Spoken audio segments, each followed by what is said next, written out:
2023 সাল বাংলা চলচ্চিত্রের ইতিহাসে সময়টা ছিল অনন্য এক বাঁকবদলের, যার স্বীকৃতি মিলল তথ্য ও সম্প্রচার মন্ত্রণালয়ের সাম্প্রতিক প্রজ্ঞাপনে।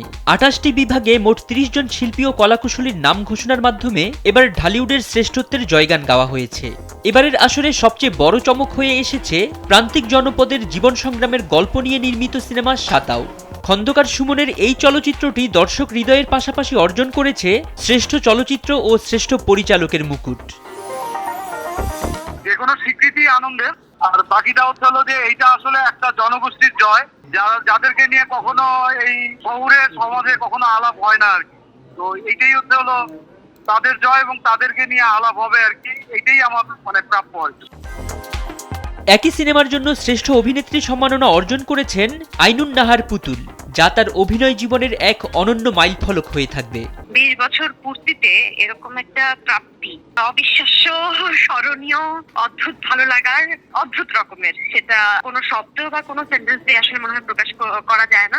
সর্বশ্রেষ্ঠ এবং সবচেয়ে বড় একটা পুরস্কার, এবং এটার ভালো লাগাটাও অপরিসীম আসলে, সত্যি কথা যেটা বলতে। এবং ভাই, আমি এখন পর্যন্ত আমার কাছে মনে হচ্ছে আমি একটা স্বপ্নের মধ্যে আছি, ঘোরের মধ্যে আছি। এটা কি আদৌ সত্যি? এই মনের ঘরে এসো।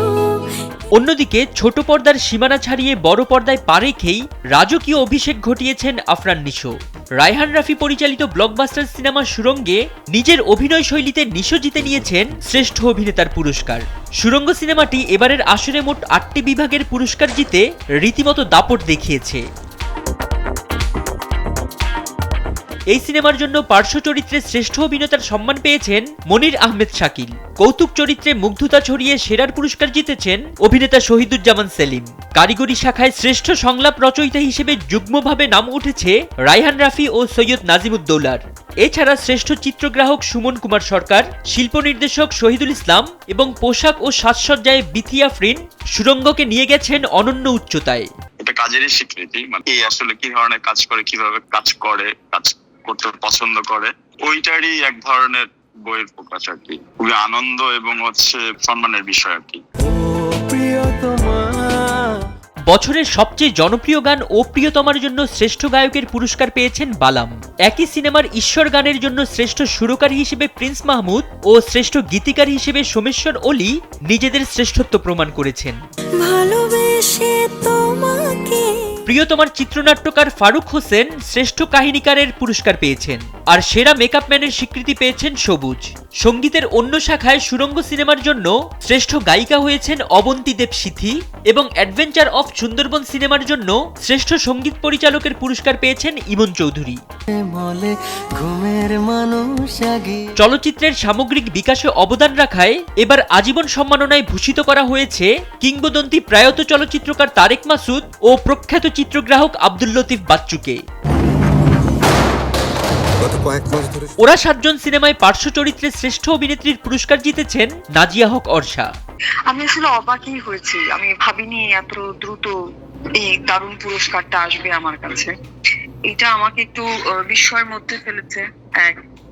আর অনুভূতিটা না আমার খুবই মিক্সড, ইন দ্যাট সেন্স, আমার মা চলে গেছেন 6 মাস হলো। আমার এই মিডিয়াতে জার্নি, আমার এই যাত্রার শুরু সম্পূর্ণ যাত্রাটাতে আমার মাই ছিল আমার সাথে অল থ্রু। তো এই এত সর্বোচ্চ সম্মাননার একটা জায়গা, এটা সে দেখতে পারলেন না, এটা আমার ভিতরে কোথাও একটা খুব সাইলেন্টলি পেইন দিচ্ছে, এখনো আছে সেই পেইনটা আমার ভিতরে। খল চরিত্রে দুর্দান্ত অভিনয়ের স্বীকৃতি স্বরূপ পুরস্কার পেয়েছেন আশিস খন্দকার। শিশু শিল্পী শাখায় মোহাম্মদ লিওন ও বিশেষ পুরস্কারে আরিফ হাসান আমকাঠালের ছুটি সিনেমার জন্য সমাদৃত হয়েছেন। এছাড়াও শ্রেষ্ঠ চিত্রনাট্যকার হিসেবে নিয়ামুল মুক্তা, সম্পাদনায় সালাহ উদ্দিন আহমেদ, নৃত্য পরিচালক হাবিবুর রহমান এবং শব্দ গ্রাহক হিসেবে সুজন মাহমুদ জাতীয় সম্মানে ভূষিত হয়েছেন।